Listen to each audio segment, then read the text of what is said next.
Orang mancung ketemu orang mancung berkata halo cum. Orang pesek ketemu orang pesek berkata halo sek. Orang gendut bertemu orang gendut berkata halo dut. Si mancung ketemu si pesek si gendut tak bisa berkata-kata. Akhirnya mereka mengucapkan Assalamualaikum warahmatullahi wabarakatuh.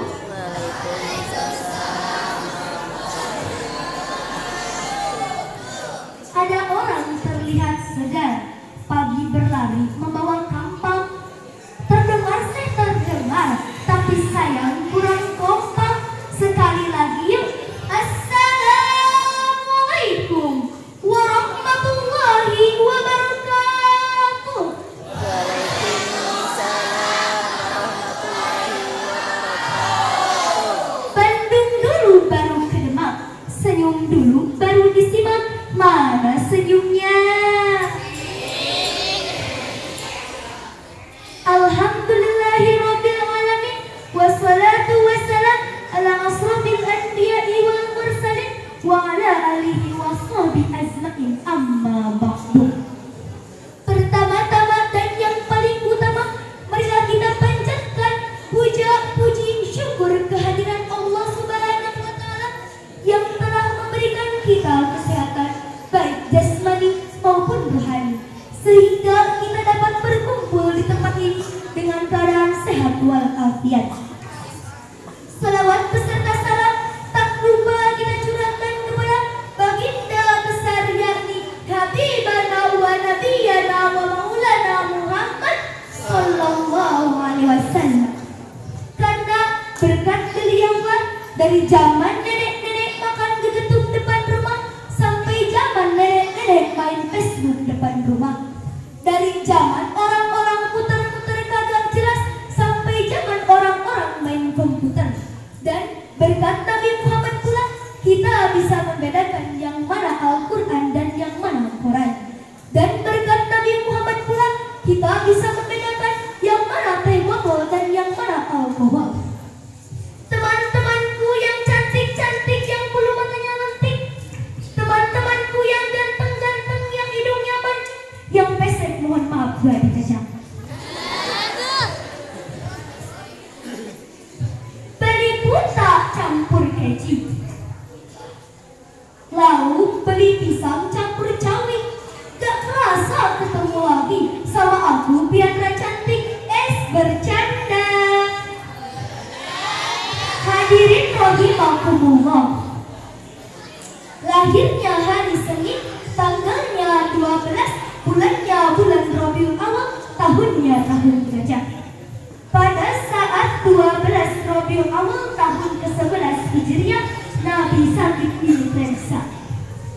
Lalu di atas kekuasaan Allah, Allah memanggil malaikat Jibril. Hei Jibril, turun ke bumi, cabut nyawanya Muhammad. Tapi dengan catatan, tanya dulu. Kalau dia mau cabut, tapi kalau dia tidak mau, tunggu sampai dia mau. Masya Allah. Lalu Jibril pun memanggil malaikat pencabut nyawa. Di sini teman-teman ada yang tahu tidak malaikat pencabut nyawa siapa? Siapa malaikat pencabut nyawa? Israel ya. Lalu Israel pun turun. Ada apa Jibril? Lalu Jibril pun menjawab, sekarang saya tidak bertugas, hanya engkau yang bertugas. Engkau turun ke bumi, cabut nyawanya Muhammad, tapi dengan catatan, tanya dulu.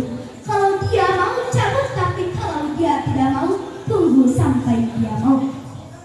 Lalu Israel pun menjawab, kenapa tidak engkau saja yang mencabutnya? Selama ini kan engkau yang dekat dengannya, engkau yang bersahabat dengannya, kenapa harus aku yang mencabutnya? Jibril pun menjawab, kamu saja yang mencabutnya, capek saya, itu kan sudah tugasku mencabut nyawa manusia. Betul apa betul? Lalu malaikat Israel pun turun ke rumah Rasulullah. Assalamualaikum warahmatullahi wabarakatuh ya Rasulullah. Lalu Fatimah pun membuka pintu. Waalaikumsalam warahmatullahi warahmatullahi wabarakatuh. Kok gak ada orang? Kemana orangnya? Lalu Nabi pun menjawab, orangnya sudah ada di depanku. Lalu Israil pun berkata kepada Nabi, ya Muhammad, sekarang saya harus mencabut nyawamu. Apakah kamu siap dengan semuanya? Lalu Nabi menjawabnya, silahkan, saya ikhlas bila nyawa saya harus dicabut, karena saya telah melaksanakan risalah. Lalu Nabi pun bertanya kepada Israil, kemana Jibril? Lalu Israil pun menjawab, Jibril ada di atas langit sedang menunggumu. Kau panggil dulu, ada sesuatu yang akan saya tanyakan kepada Jibril. Lalu Israil pun naik ke langit dan menjemput malaikat Jibril. Dan Jibril pun turun di depan Nabi Muhammad. Kalau Jibril turun itu seperti iklan-iklan di TV. Langsung set depan mata beliau bertanya. Nabi Muhammad bertanya kepada Jibril, ya Jibril, seandainya kalau saya harus dicabut nyawa sekarang, maka berikanlah berita yang menyenangkan. Berikanlah berita yang menyenangkan kepadaku untuk terakhir kalinya. Lalu Jibril pun menjawab, ya Muhammad, seluruh malaikat yang pernah Allah ciptakan mengantri menyambut rohmu. Seluruh malaikat yang pernah Allah ciptakan mengantri menyambut rohnya Nabi Muhammad Sallallahu Alaihi Wasallam. Terus Nabi berkata terus Israil berkata kepada Muhammad, ya Muhammad, meskipun engkau adalah Nabi yang terakhir, meskipun engkau adalah Nabi yang paling buntut, tetapi haram dari Nabi Adam sampai Isa masuk surga sebelum engkau lebih dulu masuk surga. Alhamdulillah, kata Nabi. Lalu mulailah dieksekusi si badan Rasulullah. Mulailah, kata Israil, ya Rasul, maafkan saya harus mencabut nyawamu. Lalu Muhammad pun menjawabnya, silahkan. Mulailah keluar rohnya Rasulullah dari telapak kaki, meninggalkan telapak kaki dan naik ke betisnya Rasulullah sampai ke tenggorokan dan keluar dari kepala Rasulullah. Lalu Jibril membalik mundur membelakangi Rasulullah. Lalu Rasulullah bertanya, ya Jibril, kenapa engkau membelakangiku? Apakah kau jijik melihat wajahku ini? Lalu Jibril menjawab, demi Allah yang menciptakan langit dan bumi, aku tidak pernah jijik melihat wajahmu. Hanya saja aku tidak tega melihat engkau dicabut nyawa. Lalu Nabi berdoa kepada Allah, ya Allah, sakitnya sakaratul maut ini jangan engkau timpakan kepada umatku. Sakitnya sakaratul maut timpakan semuanya kepadaku, jangan engkau kasih kepada umatku. Begitu sayangnya Nabi sama kita, beda sama laki-laki kalau cinta sama perempuan. Laki-laki, kalian jika cinta sama perempuan akan bilang apa? Bilang apa jika cinta sama perempuan? Ajai Kak Cici bilang naon? I love you. Beda sama Nabi. Nabi sayangnya luar biasa. Sakitnya sakaratul maut jangan kau timpakan kepada umatku. Seluruh sakitnya sakaratul maut timpakan semuanya kepadaku, jangan kau timpakan kepada umatku. Lalu keluarlah ruh Nabi dari betis sampai ke perut. Lalu Nabi bersabda, jaga sholatmu, jaga sholat kalian. Ini banyaklah perempuan yang gak sholat kalau lagi acara pernikahan. Di make up cemongnya atuh alusnya langsung banget sama alus. Di make up dia bagus mah menor, pakai di dirna abu koneng, di dirna burung. Terus di make up lupa ke sholat, kewe sholat mah kewe ngulat cenah. Terus teh naik lagi rohnya Rasulullah dari perut, meninggalkan perut dan naik ke tenggorokan. Nabi bersabda, jaga istri dan anak perempuan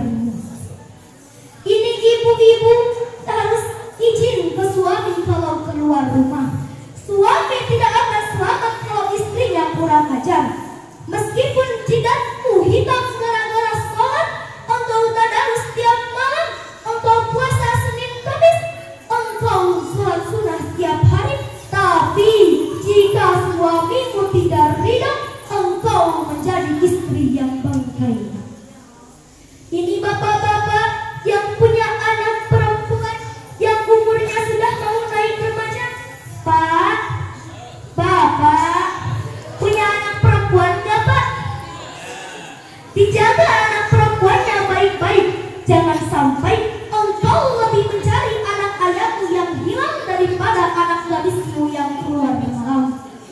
Jam 10 belum pulang ke rumah. Dia motor-motoran dengan teman-temannya. Nggak dicari sama si bapak. Tapi ketika anak ayamnya yang hilang, wah, ayam gua kemana? Dicari sampai ketemu, dicari itu ya. Tapi anaknya yang keluar malam belum pulang, tidak dicari. Lalu keluar lagi rohnya Rasulullah sampailah ke ujung bibir. Lalu Nabi mengucapkan, ummati, ummati, ummati, umatku, umatku, umatku. Begitu cintanya Nabi sama kita, sampai-sampai akhir hayatnya pun masih hidup sama kita. Saya mau tanya dong kakak-kakak, apakah kalian sudah mencintai Nabi? Sudah apa belum? Bagaimana cara mencintai Nabi? Kalau kalian sudah bilang sudah, gimana cara mencintai Nabi, saya tanya? Mari kita selawat bersama-sama. Sallallahu ala Muhammad, sallallahu alaihi wasallam, Sallallahu ala Muhammad, sallallahu alaihi wasallam. Satu, cinta kepada Nabi, yaitu dengan banyak sholawat atau menyebut namanya. Sallallahu ala Muhammad. Yang kedua, lakukanlah sunnah-sunnah Rasulullah. Jangan yang berat-berat dulu, yang ringan-ringan aja dulu. Satu, minum jangan sambil pakai tangan kiri. Mau tanya dong? Boleh? Kalau misal kalian minum pakai tangan kiri, enak apa enggak? Ya, karena itu tidak boleh. Ini khusus untuk laki-laki. Kalau perempuan tidak mungkin ya.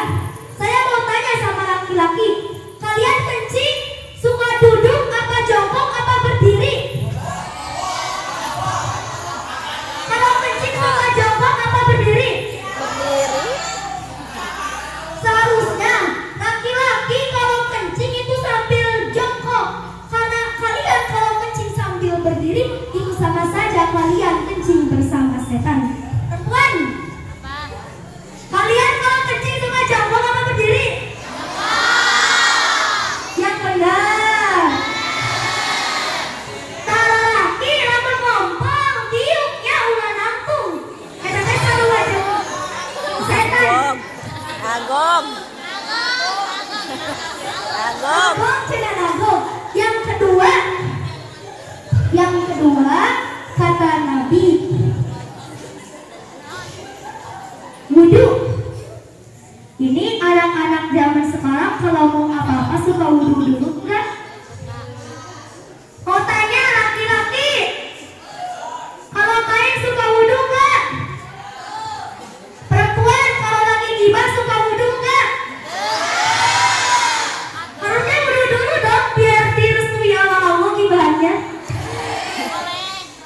Kalau mau apa-apa wudhu dulu ya. Saya lihat di pesantren perempuan-perempuan kalau mau apa-apa wudhu, kalau mau tidur wudhu, kalau mau apa-apa wudhu. Nggak tahu yang di luar pesantren.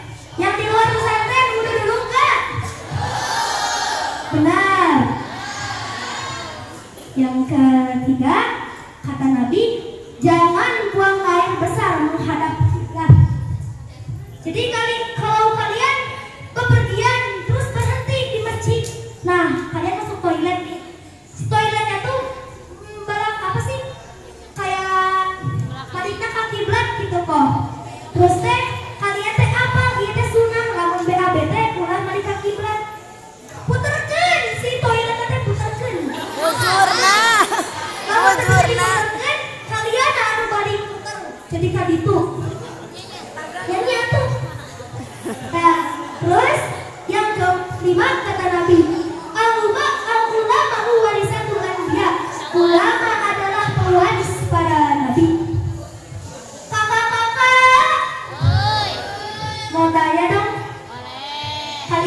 ilmu agama dari mana? Kiai. Kiai guru ya Bu? Ya. Kalian tahu ilmu haram dan makruh dari mana? Kiai. Dari mana? Dari guru apa presiden? Tahu nggak halal dan makruh dari mana? Dari siapa? Dari guru. Jadi kita harus hormat kepada guru, sayang kepada guru. Terus kata Nabi, kalau kita punya masalah, ikutilah cara Nabi dalam menghadapi masalah. Nabi saat kecil ditinggal oleh ayahnya. Saat di kandungan ayahnya sudah meninggal, lalu diurus oleh ibunya dan disusui oleh ibu Halimatus Sa'diyah. Lalu dikembalikan kepada ibunya. Ibunya wafat pada saat Nabi umur 6 tahun. Lalu dititipkan kepada kakeknya. Kakeknya pun meninggal pada umur 8 tahun. Lalu dititipkan kepada pamannya Abdul Muthalib, diajak dagang ke negeri Syam, diajak peperangan, belajar antar suku, diajak berdagang, diajak mengembala kambing. Nabi hidupnya penuh masalah. Ini muka-muka penuh masalah semua, betul apa betul? Mau tanya, masalah kalian apa? Semoga duit. Kalau ibu-ibu atau bapak-bapak udah dewasa pasti masalahnya banyak, karena umurnya semakin tambah dewasa semakin tambah masalahnya. Ini yang masih SMP atau MTS masalahnya punya banyak enggak? Masalah apa? Masalah sekolah, rumah.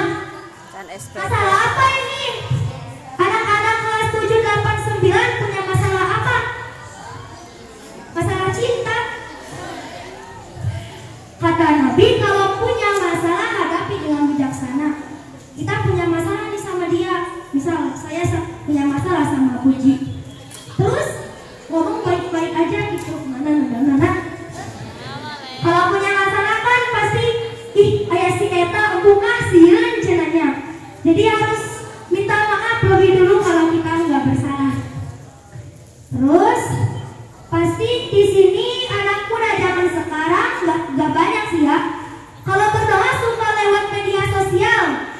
Aku yang ngedoanya suka pakai media sosial, update status. Siapa? Kayak gini nih. Ya Allah, hidup gua tuh masalahnya banyak banget. Kenapa sih semua orang tuh kayak nggak suka sama gua? Terus dikirimin tuh ke status, ada yang komen, lu punya masalah apaan sih? Kata si itu, masalah gue banyak banget, lu nggak usah tahu, katanya. Harusnya kalau kita punya masalah, ngadunya sama Allah, berdoa, malam berdoa, ya Allah, saya punya masalah ini di sekolah, bagaimana?